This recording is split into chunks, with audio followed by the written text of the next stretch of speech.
ಆತ್ಮಸಂತೃಪ್ತಿ ಕಾರ್ಯಕ್ರಮಗಳನ್ನು ವೀಕ್ಷಿಸುತ್ತಿರುವಂತಹ ಎಲ್ಲ ಪ್ರಿಯರನ್ನು ಕರ್ತನಾದ ಯೇಸುವಿನ ಹೆಸರಿನಲ್ಲಿ ವಂದಿಸ್ತೇನೆ. ಈ ದಿವಸ ಈ ಕಾರ್ಯಕ್ರಮದ ಸಂದೇಶವನ್ನು ಕೇಳುವಾಗ ದೇವರ ಪರಿಶುದ್ಧಾತ್ಮ ನಮಗೆ ಸಹಾಯ ಮಾಡುವಂತೆ ಪ್ರಾರ್ಥನೆ ಮಾಡೋಣ. ಭೂಮಿಯಾಕಾಶಗಳನ್ನು ನಿರ್ಮಾಣ ಮಾಡಿದ ಪರಲೋಕದ ತಂದೆಯಾದ ದೇವರೇ, ಈ ದಿವಸದಲ್ಲಿ ನೀ ನಮಗೆ ಕೊಟ್ಟ ನಿನ್ನ ವಾಕ್ಯಕ್ಕಾಗಿ ಸ್ತೋತ್ರ, ನಿನ್ನ ವಾಕ್ಯದ ಸತ್ಯಗಳಿಗಾಗಿ ಸ್ತೋತ್ರ. ನೀ ನಮ್ಮ ಕೈಯಲ್ಲಿ ಕೊಟ್ಟಂಥ ಈ ವಾಕ್ಯಗಳನ್ನು ನಾವು ಅಧ್ಯಯನ ಮಾಡುವಾಗ ನಿನ್ನ ಪರಿಶುದ್ಧಾತ್ಮ ನಮಗೆ ಸಹಾಯಿಸುವಂತೆ ಅನುಗ್ರಹಿಸು. ಕರ್ತನೆ, ಪ್ರಿಯ ವೀಕ್ಷಕರನ್ನು ಕರುಣಿಸು. ಅವರಿಗೆ ಇರತಕ್ಕಂಥ ಯಾವುದೇ ಅವರ ಸಮಸ್ಯೆಗಳು, ಕೊರತೆಗಳು, ಅದರಲ್ಲಿ ನಿನ್ನ ವಿಶೇಷವಾದ ಸಹಾಯವನ್ನು ಕೊಟ್ಟು ನಡೆಸು. ನಿನ್ನ ಕೈಗಳಿಗೆ ನಾವು ಪ್ರತಿಯೊಬ್ಬರನ್ನು ಕೊಟ್ಟಿದ್ದೇವೆ. ನೀನು ನಮ್ಮೊಬ್ಬೊಬ್ಬರನ್ನು ಆಶೀರ್ವದಿಸಿ ನಡೆಸಬೇಕೆಂದು ಯೇಸು ಕ್ರಿಸ್ತನ ದಿವ್ಯನಾಮದಲ್ಲಿ ಸ್ತೋತ್ರ ಸಲ್ಲಿಸಿ ದೀನತೆಯಿಂದ ಬೇಡಿದ್ದೇವೆ ಸ್ವಾಮಿ, ಆಮೇನ್. ದೇವರ ಪರಿಶುದ್ಧಾತ್ಮನು ಒಬ್ಬ ಕ್ರೈಸ್ತ ವಿಶ್ವಾಸಿಯ ಜೀವನದಲ್ಲಿ ಮಾಡತಕ್ಕಂಥ ಆ ಕೆಲಸಗಳ ಬಗ್ಗೆ ನಾವು ಧ್ಯಾನ ಮಾಡುತ್ತಾ ಬರುತ್ತಿದ್ದೇವೆ. ದೇವರ ಪರಿಶುದ್ಧಾತ್ಮನು, ಆತನು ನಮ್ಮನ್ನು ವಿಧ ವಿಧವಾದಂಥ ರೀತಿಯ ಆಶೀರ್ವಾದದಲ್ಲಿ ಆತನು ನಮ್ಮನ್ನು ನಡೆಸುತ್ತಾನೆ. ಆತನು ಕೊಡತಕ್ಕಂಥ ಆ ಒಂದು ವಿಶೇಷವಾದ ಆಶೀರ್ವಾದ ಅದು ಎಷ್ಟೋ ಗಂಭೀರವಾದದ್ದು. ನಾವು ಅದರಲ್ಲಿ ಮೊದಲನೇದಾದಂಥ ಒಂದು ಸತ್ಯವನ್ನು ನಾವು ನೋಡಿದೆವು. See the ministry of the Holy Spirit, see he will pray for him. ದೇವರ ಪವಿತ್ರಾತ್ಮನು ಆತನಿಗಾಗಿ ಪ್ರಾರ್ಥಿಸ್ತಾನೆ. ಇದನ್ನು ನಾವು ಕಳೆದ ಬಾರಿ ನಾವು ನೋಡಿದೆವು. ನಾವು ಲೆಟ್ ಅಸ್ ಕಂಟಿನ್ಯೂ. ನಾವು ದೇವರಾತ್ಮನು ಮಾಡುವಂಥ ಈ ಥರ ಕೆಲಸಗಳು ಯಾವುದು, ಒಬ್ಬ ವಿಶ್ವಾಸಿಯ ಪರವಾಗಿ ಆತನು ಏನು ಮಾಡ್ತಾನೆ ಎಂಬುವಂಥದ್ದನ್ನು ನಾವು ಆಲೋಚನೆ ಮಾಡೋಣ.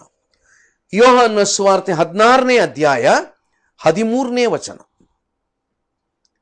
ಯೋಹಾನನ ಸುವಾರ್ತೆ 16:13.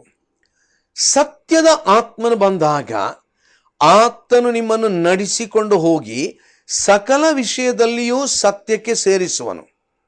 ಆತನು ತನ್ನಷ್ಟಕ್ಕೆ ತಾನೇ ಮಾತಾಡದೆ ಕೇಳಿದ ಮಾತುಗಳನ್ನೇ ಆಡುವನು ಮತ್ತು ಮುಂದಾಗುವ ಸಂಗತಿಗಳನ್ನು ನಿಮಗೆ ತಿಳಿಸುವನು ಎಂಬುದಾಗಿ. The Holy Spirit, another ministry of the Holy Spirit is the ministry of guidance. ಆತನು ನಮ್ಮನ್ನು ನಡೆಸುವಂತ ಆತ್ಮನು. The Holy Spirit will guide the believer. The word says, John's Gospel chapter 16 verse 13. English ನಲ್ಲಿ ಹೀಗೆ ಉಂಟು: Howbeit when he, the Spirit of truth, is come, he will guide you into all truth. For he shall not speak of himself, but whatsoever he shall hear, that shall he speak, and he will show you things to come. ದೇವರ ಪರಿಶುದ್ಧಾತ್ಮನು ನಮ್ಮನ್ನು ನಡೆಸುವಂತ ಆತ್ಮನು. ನಾವು ನೋಡಿ, ಮಕ್ಕಳು ಚಿಕ್ಕದಾಗಿರುವಾಗ ನಾವು ಅವರನ್ನು ದಾರಿ ಮಧ್ಯದಿಂದ ಅವರನ್ನು ದಾಟಿಸ್ಲಿಕ್ಕಾಗಿ ನಾವು ಅವರಿಗೆ ಸಹಾಯ ಮಾಡ್ತೇವೆ. We help them to guide them. We know the dangers. If you allow the children to cross the road by themselves, quite probably they may get into an accident. So what we do, adults, we hold their hand and we guide them. ನಾವು ಅವರನ್ನು ನಡೆಸುತ್ತೇವೆ. ದೇವರ ಪರಿಶುದ್ಧಾತ್ಮನು ಮಾಡುವಂತ ಅಮೂಲ್ಯವಾದಂತ ಒಂದು ಕೆಲಸ, ದೇವರಾತ್ಮನು ಮಾಡತಕ್ಕಂಥ ಒಂದು ಗಂಭೀರವಾದಂಥ ಕೆಲಸ ಏನೆಂಬುದಾಗಿ ಹೇಳಿದರೆ, ದೇವರ ಪರಿಶುದ್ಧಾತ್ಮನು ಆತನು ತನ್ನ ಜನರನ್ನು, ಅಂದರೆ ವಿಶ್ವಾಸಿಗಳನ್ನು ನಡೆಸುವಂತ ಆತ್ಮನಾಗಿದ್ದಾನೆ. ರೋಮಾಪುರದವರಿಗೆ ಬರೆದ ಪತ್ರ 8ನೇ ಅಧ್ಯಾಯ 14ನೇ ವಚನದಲ್ಲಿ ಈ ಮಾತು ಹೀಗೆ ಬರೆದದೆ. ರೋಮಾಪುರ 8:14. ಯಾರ್ಯಾರು ದೇವರ ಆತ್ಮನಿಂದ ನಡೆಸಿಕೊಳ್ಳುತ್ತಾರೋ ಅವರು ದೇವರ ಮಕ್ಕಳು. ಹಾಗಾದರೆ ದೇವರ ಮಕ್ಕಳಲ್ಲಿ ಕಂಡುಬರುವಂತ ಒಂದು ದೊಡ್ಡ ಲಕ್ಷಣ ಏನು? If we are the children of God, we will be guided by the Holy Spirit. As the parents guide their children, as parents take the responsibility, the Spirit of God guides His children.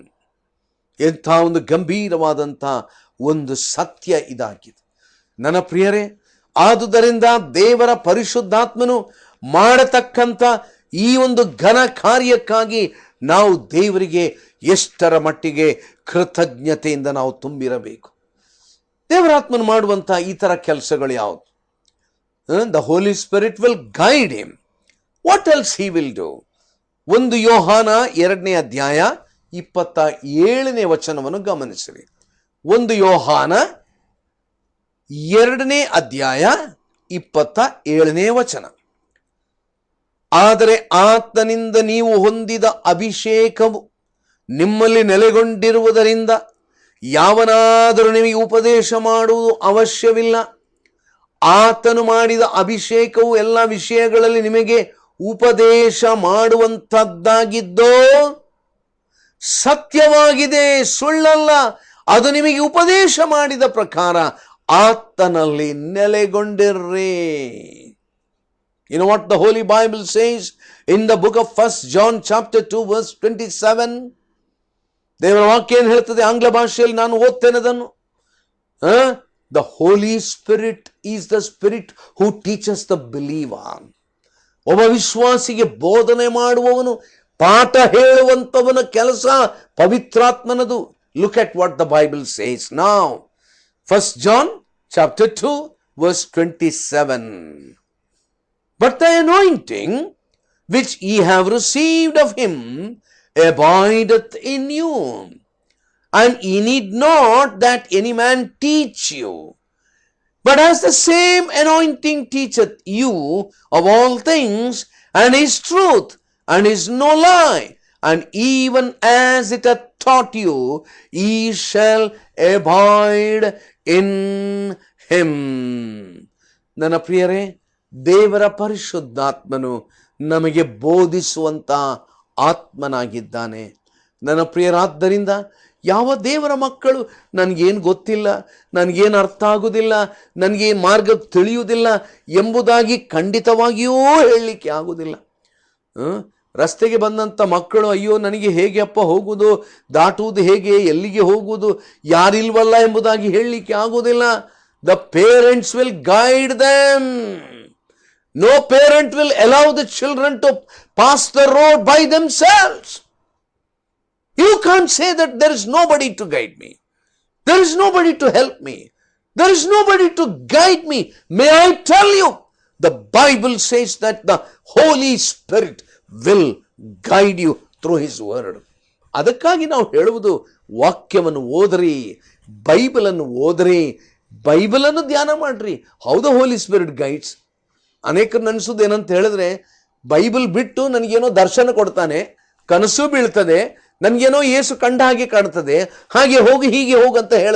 ಹಾಗಲ್ಲ ಪ್ರಿಯರೇ, that's not the way the spirit of the lord will guide.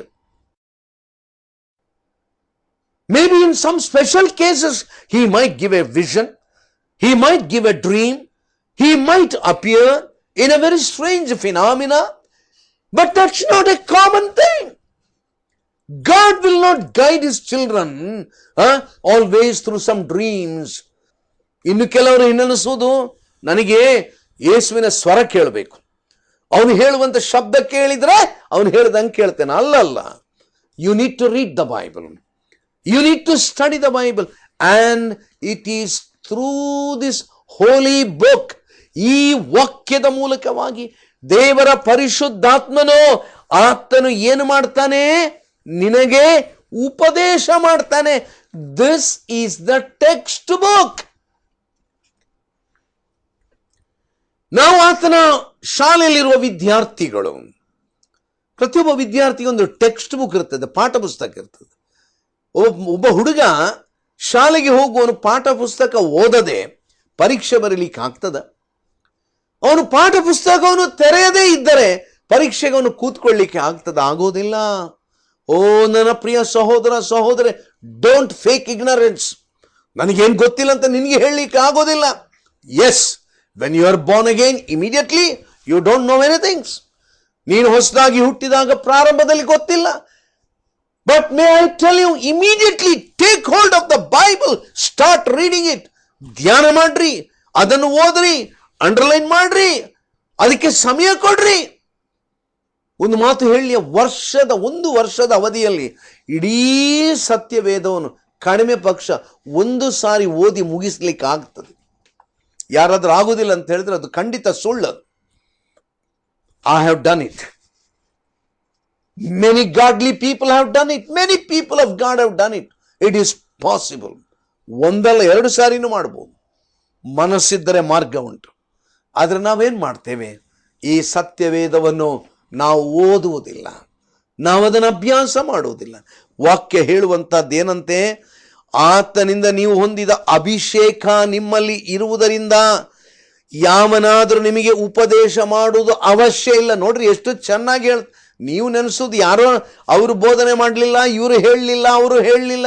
ನನ್ನ ಪ್ರಿಯರೇ, ನನ್ನ ವೈಯಕ್ತಿಕವಾದ ಅನುಭವ ಹೇಳುವುದಾದ್ರೆ, ನಾನು ಯೇಸು ಕ್ರಿಸ್ತನ ಬಳಿಗೆ ನಡೆಸಲ್ಪಟ್ಟ ಪ್ರಾರಂಭದ ದಿನದಲ್ಲಿ ನನಗೆ ಯಾರೂ ಉಪದೇಶ ಮಾಡಲಿಲ್ಲ. ಯಾರೂ ನನ್ನ ಜೀವನದಲ್ಲಿ ಹೇಗೆ ನಾನು ಹೋಗ್ಬೇಕಂತ ಹೇಳಲಿಲ್ಲ. ನನಗೆ ಯಾವ ರೀತಿಯ ಯಾವ ಒಂದು ಪಾಸ್ಟರ್ ಆಗಲಿ, ಥಿಯೋಲಾಜಿಯನ್ ಆಗಲಿ, ಯಾವ ನಾಯಕನಾಗ್ಲಿ ನನಗೆ ಹೇಳಲಿಲ್ಲ. But thank God for the Bible, I began to read the Bible. ಪ್ರಿಯರೇ, ಬೈಬಲ್ ಉಂಟ ನಿಮ್ಮ ಕೈಯಲ್ಲಿ? Come on, start reading it. Bible ಇಲ್ವಾ? Please apply to the Bible Society of India and get a copy of it. Purchase a copy. They don't give it to you free of cost. Bible ಅನ್ನು ಯಾರಿಗೂ free ಆಗಿ ಕೊಡಲಿಕ್ಕೆ ನಾವು ಸಿದ್ಧರಿಲ್ಲ. You have to pay for that. ನನ್ನ ಪ್ರಿಯರೇ, ಸತ್ಯವೇದವನ್ನು ಕ್ರಯ ಕೊಟ್ಟು ಕೊಂಡುಕೊಳ್ಳ್ರಿ. ನಿಮ್ಮಲ್ಲಿ ಯಾರಿಗಾದ್ರೂ ನನಗೆ ಗೊತ್ತಿಲ್ಲ, ಎಲ್ಲಿ ಸಿಗ್ತದಂತ ಗೊತ್ತಿಲ್ಲ, ನಮಗೆ ಹೇಳ್ತೀರಂತ ಹೇಳಿದ್ರೆ ಕರೆ ಮಾಡ್ರಿ, ನಾವು ನಿಮ್ಗೆ ಅಡ್ರೆಸ್ ಕೊಡ್ತೇವೆ. You get a copy of the Bible. ನನ್ನ ಪ್ರಿಯರೇ, ನೀವು ಎಲ್ಲಿದ್ರು ನೀವಿರುವಂಥ ಸ್ಥಳಕ್ಕೆ ಬೈಬಲ್ ಮುಟ್ಟಿಸಬಹುದು, provided you are ready to pay the money. ಯಾರು ಧರ್ಮಕ್ಕೆ ಇದನ್ನು ಕೊಡುವುದಿಲ್ಲ. ನನ್ನ ಪ್ರಿಯರೇ, ಈ ದಿವಸದಲ್ಲಿ ದೇವರ ವಾಕ್ಯ ಓದಲಿಕ್ಕೆ ಮನಸ್ಸುಂಟ ನಮಗೆ? ವಾಕ್ಯ ಏನು ಹೇಳ್ತದೆ ಗೊತ್ತುಂಟ? ಯಾವನು ನಿಮಗೆ ಉಪದೇಶ ಮಾಡುವಂತ ಅವಶ್ಯನೇ ಇಲ್ಲ. ಒಂದು ವೇಳೆ ಯಾರಾದರೂ ಉಪದೇಶ ಮಾಡೋರಿದ್ರೆ ಒಳ್ಳೆಯದು. ದೇವರ ವಾಕ್ಯ ಗೊತ್ತಿದ್ದವರು, ಈಗ ನೀವು ವಾಕ್ಯ ಕೇಳ್ತಿರುವ ಹಾಗೆ ವಾಕ್ಯ ವಿವರಣೆ ಮಾಡುವವರು ಇದ್ರೆ ಬಹಳ ಒಳ್ಳೆಯದು.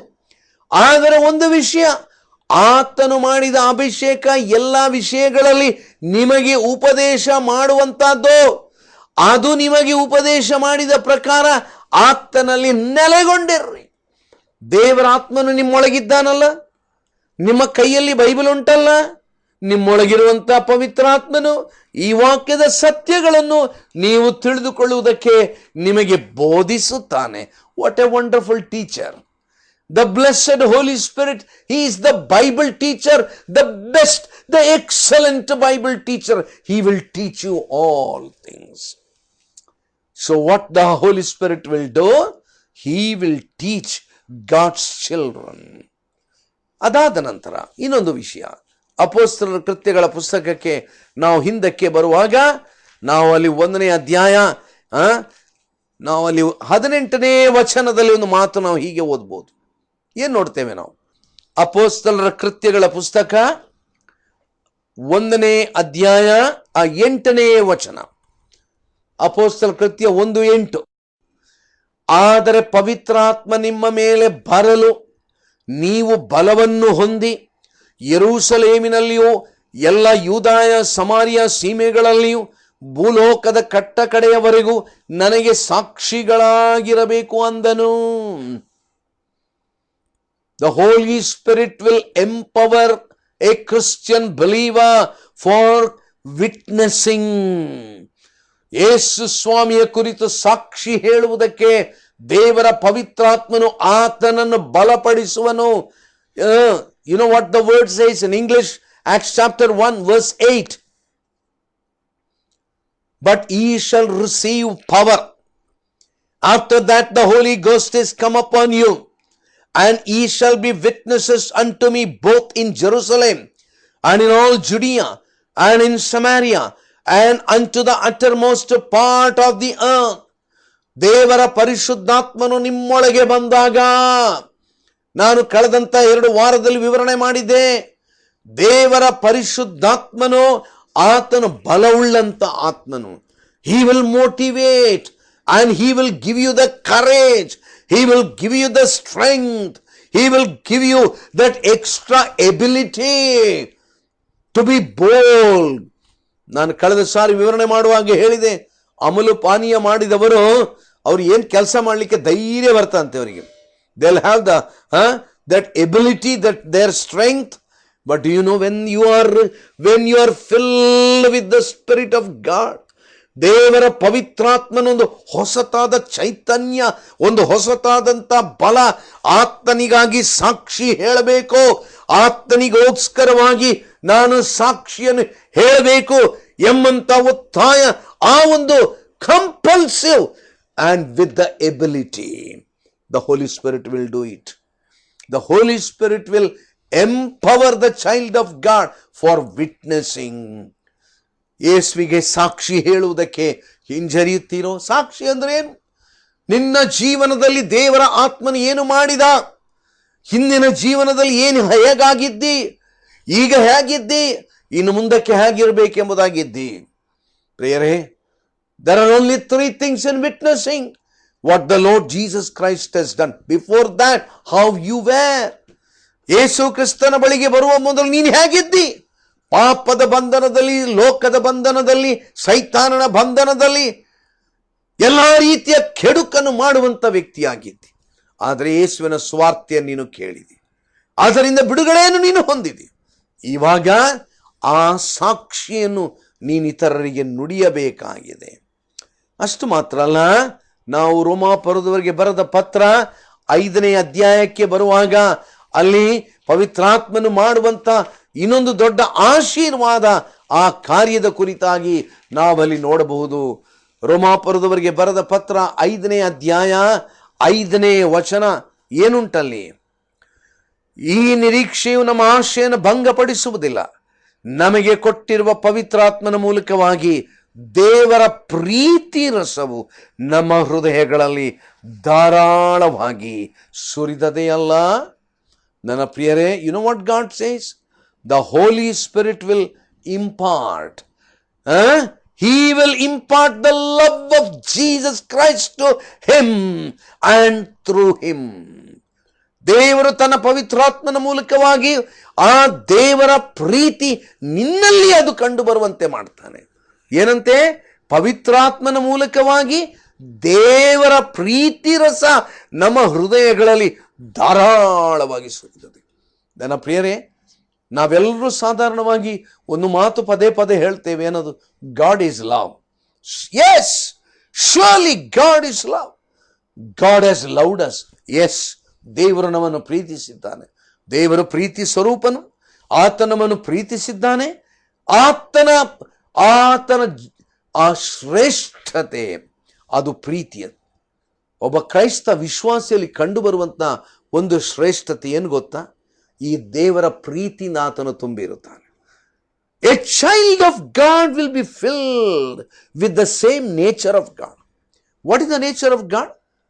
ದೇವರ ಆ ಒಂದು ಸ್ವಭಾವ, ಅದು ಪ್ರೀತಿ ಮಾಡುವ ಸ್ವಭಾವ. ನನ್ನ ಪ್ರಿಯರೇ, ನಾವು ದೇವರಾತ್ಮನಿಂದ ತುಂಬಲ್ಪಟ್ಟವರಾಗಿದ್ದರೆ ನಮ್ಮಲ್ಲಿ ಕಂಡು ಬರಬೇಕಾದಂತ ಒಂದು ಲಕ್ಷಣ ಏನದು?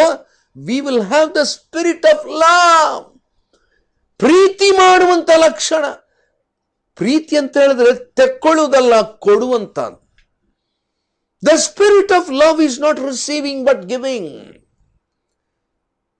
How much of the love of God that we have possessed. ನಾವು ಎಷ್ಟರ ಮಟ್ಟಿಗೆ ಆ ದೇವರ ಪ್ರೀತಿಯಿಂದ ನಾವು ತುಂಬಿಕೊಂಡಿದ್ದೇವೆ. ದೇವರ ವಾಕ್ಯ ಹೇಳುವಂತಹದ್ದು, ನಮಗೆ ಕೊಟ್ಟಿರುವಂತ ಪವಿತ್ರಾತ್ಮನ ಮೂಲಕ ದೇವರ ಪ್ರೀತಿ ರಸ ನಮ್ಮ ಹೃದಯಗಳಲ್ಲಿ ಎಷ್ಟು ತುಂಬಿಕೊಂಡಿದಂತೆ? ಧಾರಾಳವಾಗಿ ತುಂಬಿಕೊಂಡಿದೆ. ಧಾರಾಳವಾಗಿ ಅದು ತುಂಬಿಕೊಂಡಿದೆ. The love of God is shed abroad in our hearts. It is shed abroad. ಧಾರಾಳವಾಗಿ ತುಂಬಿಕೊಂಡಿದೆ, ಸ್ವಲ್ಪ ಅಲ್ಲ. The love of God is shed abroad in the heart of every child of God. ನನ್ನ ಪ್ರಿಯ ಸಹೋದರ, ನನ್ನ ಪ್ರಿಯ ಸಹೋದರಿ, ಈ ದಿವಸದಲ್ಲಿ ಇಂಥ ಒಂದು ಅನುಭವ ನಿಮಗೆ ಉಂಟೋ? If it is so, thank god.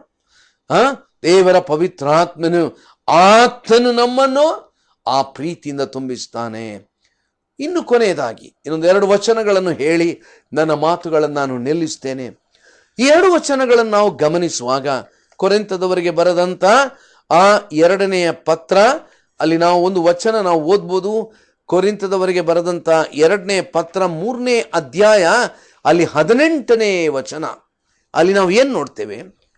ನಾವೆಲ್ಲರೂ ಮುಸುಕು ತೆಗೆದಿರುವ ಮುಖದಿಂದ ಕರ್ತನ ಪ್ರಭಾವವನ್ನು ದರ್ಪಣದಲ್ಲಿ ಕಾಣಿಸುತ್ತದೋ ಎಂಬಂತೆ ದೃಷ್ಟಿಸುವವರಾಗಿದ್ದು, ಪ್ರಭಾವದಿಂದ ಅಧಿಕ ಪ್ರಭಾವಕ್ಕೆ ಹೋಗುತ್ತಾ ಆ ಪ್ರಭಾವದ ಸಾರೂಪ್ಯವುಳ್ಳವರೇ ಆಗುತ್ತೇವೆ. ಇದು ದೇವರಾತ್ಮನಾಗಿರುವ ಕರ್ತನ ಕೆಲಸಕ್ಕನುಸಾರವಾದದ್ದು. You know what the Holy Spirit will do? If you are filled with the Holy Spirit, you know what is the character of the child of God? The Holy Spirit will conform him to the image of Christ. ಕ್ರಿಸ್ತನ ಆ ಸಾರೂಪ್ಯ, ಕ್ರಿಸ್ತನ ಆ ಒಂದು ಸೌಂದರ್ಯ, ಯೇಸು ಕ್ರಿಸ್ತನ ಆ ಭಾವ ನಮ್ಮಲ್ಲಿರುತ್ತದೆ. The ultimate goal and the stated intention of the Father is to conform the child of God, a believer, throughout eternity into the image of Christ. This is made clear in many passages in the Bible. ದೇವರ ವಾಕ್ಯದಲ್ಲಿ ಇರತಕ್ಕಂಥ ಅನೇಕ ಭಾಗಗಳಲ್ಲಿ ನಾವು ಇದರ ಸ್ಪಷ್ಟೀಕರಣವನ್ನು ನಾವು ನೋಡ್ತೇವೆ. ನಾವು ನೋಡಿ, ಒಂದು ಮಗು ಹುಟ್ಟಿದಾಗ ಆ ಮಗುವಿನಲ್ಲಿ ತಂದೆ ತಾಯಿಯ ಛಾಯೆಯನ್ನು ನೋಡ್ತೇವೆ. ಮುಖ ನೋಡಿ ಹೇಳ್ತೇವೆ ಇದು ಅಪ್ಪನ ಹಾಗೆ ಉಂಟು, ಮೂಗು ನೋಡಿ ಹೇಳ್ತೇವೆ ಅಮ್ಮನ ಹಾಗೆ ಉಂಟು, ಕಿವಿ ನೋಡಿ ಹೇಳ್ತೇವೆ ಅಜ್ಜಿ ಹಾಗೆ ಉಂಟು. ಅಂದ್ರೆ ಅರ್ಥ ಏನು? ಆ ತಂದೆ ತಾಯಿಗಳ ಕುಟುಂಬದ ಛಾಯೆ ಆ ಮಗುವಿನಲ್ಲಿ ಕಂಡು. Are you a child of God? Are you sure that you are a child of God? If you are a child of God and if you are filled with the Holy Spirit, you will be confirmed to the image of Christ. ಕ್ರಿಸ್ತನ ಸಾರೂಪ್ಯ, ಆತನ ಲಕ್ಷಣಗಳನ್ನು ನೀನು ಪಡೆದುಕೊಂಡವನಾಗಿರುವಿ. ಎಂಥ ಒಂದು ಗಂಭೀರವಾದ ಸತ್ಯ ನನ್ನ ಪ್ರಿಯರೇ. ನಾವು ಕೆಲವು ವಿಷಯಗಳು ನಾವು ಈ ದಿವಸದಲ್ಲಿ ನಾವು ಕಲಿತೇವೆ. ನಾವು ಮೊದಲನೇದಾಗಿ the Holy Spirit will guide you. 2ನೇದಾಗಿ Holy Spirit will teach you. 3ನೇದಾಗಿ the Holy Spirit will empower you. 4ನೇದಾಗಿ the Holy Spirit will fill you with the love of Christ. ಆಮೇಲೆ 5ನೇದಾಗಿ he will confirm you to the image of Jesus Christ. ಎಂಥ ಗಂಭೀರವಾದಂಥ ಆತನ ಸೇವೆ ನನ್ನ ಪ್ರಿಯರೇ. ಆತನ ಸೇವೆಗಾಗಿ ಸ್ತೋತ್ರ ಸಲ್ಲಿಸೋಣ. ದೇವರಾತ್ಮನು ಮಾಡುವಂಥ ಈ ಅಮೂಲ್ಯವಾದ ಕಾರ್ಯಗಳು ಅದು ನಿನ್ನಲ್ಲಿ ಅಚ್ಚೊತ್ತಿದಂತಿರುವುದು. ಹೌದು, ದೇವರಾತ್ಮನು ನಿನ್ನನ್ನು ನಡೆಸುವನು, ದೇವರಾತ್ಮನು ನಿನಗೆ ಬಲವನ್ನು ಕೊಡುವನು, ದೇವರಾತ್ಮನು ನಿನ್ನಲ್ಲಿ ಪ್ರೀತಿಯನ್ನು ತುಂಬಿಸುವನು, ದೇವರಾತ್ಮನು ಆ ಕ್ರಿಸ್ತನ ಸಾರೂಪ್ಯಕ್ಕೆ ನಿನ್ನನ್ನು ನಡೆಸುವನು. ಇದು ದೇವರಾತ್ಮನ ಲಕ್ಷಣ. ದೇವರಾತ್ಮನು ವಿಶ್ವಾಸಿಯಲ್ಲಿ ಮಾಡುವ ಕಾರ್ಯ. ಈ ಕಾರ್ಯಗಳು ನಿನ್ನಲ್ಲಿ ಕಂಡು ಬಾರದಿದ್ದರೆ ಅರ್ಥ ಏನು ಗೊತ್ತುಂಟ? You are not filled with the Holy Spirit. It's a very clear sign. Yes, you may be indwelt by the Holy Spirit. The Holy Spirit is inside, but you are not filled with the Christ. ನನ್ನ ಪ್ರಿಯರಾದ್ದರಿಂದ ನಾವು ಕ್ರಿಸ್ತನಲ್ಲಿ ಆಳಕ್ಕೆ ಇಳಿದು ಹೋಗೋಣ. ಹಾಗಾಗುವಂತೆ ದೇವರು ತನ್ನ ಕೃಪೆ ನಮಗೆ ಕೊಡಲಿ. ನಮ್ಮ ತಲೆಗಳನ್ನು ಬಾಗಿಸಿ ಪ್ರಾರ್ಥಿಸೋಣ. ಪ್ರೀತಿಯುಳ್ಳ ಪವಿತ್ರಾತ್ಮನಿಗಾಗಿ ನಿನಗೆ ಸ್ತೋತ್ರ ಸಲ್ಲಿಸ್ತೇವೆ. ಹೌದು ಕರ್ತನೆ, ಆತನು ನಮ್ಮನ್ನು ನಡೆಸುವವನು, ಆತನು ನಮಗೆ ಬೋಧಿಸುವವನು, ಆತನು ನಮಗೆ ಬಲ ಕೊಡುವವನು, ಆತನು ಕ್ರಿಸ್ತನ ಸಾರೂಪ್ಯಕ್ಕೆ ನಮ್ಮನ್ನು ಮಾರ್ಪಡಿಸುವನು, ಆತನು ಕ್ರಿಸ್ತನ ಪ್ರೀತಿಯಿಂದ ನಮ್ಮನ್ನು ತುಂಬಿಸುವನು. ಇಂಥ ಪವಿತ್ರಾತ್ಮನ ಲಕ್ಷಣಗಳು ದೇವರಾತ್ಮನಿಂದ ತುಂಬಲ್ಪಟ್ಟದ್ದೇವೆ ಎಂಬುದಾಗಿ ಹೇಳುವಂಥವರ ಜೀವನಗಳಲ್ಲಿ ಸ್ಪಷ್ಟವಾಗಿ ಕಂಡು ಬರುವಂತೆ ಅನುಗ್ರಹಿಸು. ನಮ್ಮೊಬ್ಬೊಬ್ಬರ ಜೀವನದಲ್ಲಿ ಇದು ಸತ್ಯವಾಗುವಂತೆ ಸಹಾಯಿಸು. ಯೇಸು ಕ್ರಿಸ್ತನ ದಿವ್ಯನಾಮದಲ್ಲಿ ನಮ್ಮ ಪ್ರಾರ್ಥನೆಯನ್ನು ಕೇಳಿದ್ದಕ್ಕಾಗಿ ನಿನಗೆ ಸ್ತೋತ್ರ ಉಂಟಾಗಲಿ ಕರ್ತನೆ. ಆಮೇನ್.